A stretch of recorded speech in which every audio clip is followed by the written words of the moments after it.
Екі қыз тұрғанда қайда барамыз? Сандуғаш Стамғазиева Алтынбек Қоразбаевпен қарым-қатынасы жайлы ашып айтты.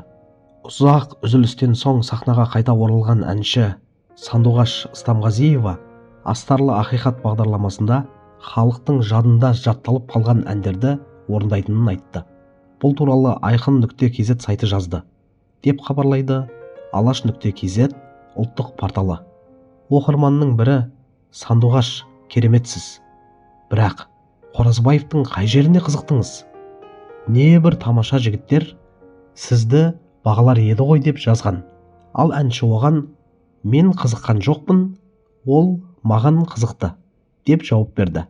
Еске сала кетсек, бұған дейін ол әнші-композитор Алтынбек Қоразбаевпен қарым-қатынасы туралы ашық айтқан еді. Ол кісіден 2 бала дүниеге келеді деген, 3 ұйықтасам түсіме кірмеген, маңдайыма жазылған екен.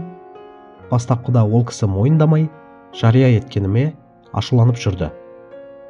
Бірақ қазір бәрі реттелді.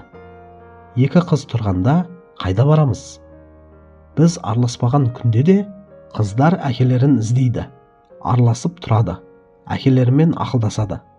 Мен көбіне әкеңнен сұра, ол не айтса, сол болады деймін, дейді сонда Сандуғаш Стамғазиева.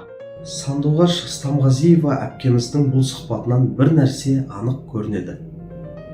Өмірдегі кейбір жағдай адам жоспарламаса да өзі келіп алдына түседі.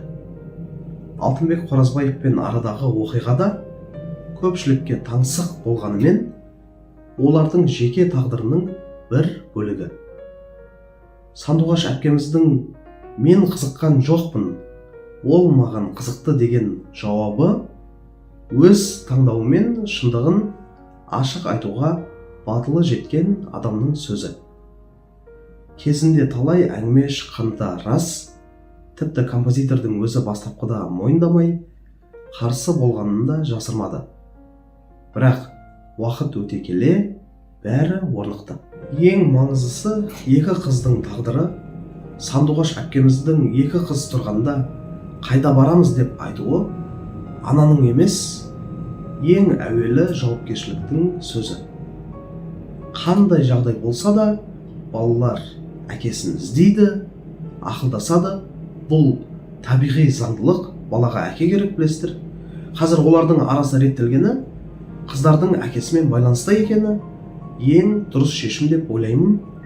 Өйткені үлкендердің арасындағы өкпе назды балалар көтермеуі керек. Қысқасы, бұл жерде кімдікі дұрыс, кімдікі бұрыс деп кесіп айту қиын. Тек әр адамның өз тағдыры бар, өз таңдауы бар. Ең бастысы, балалар бақытты болса, қалғанының бәрі рет-ретімен шешіледі деп ойлаймын.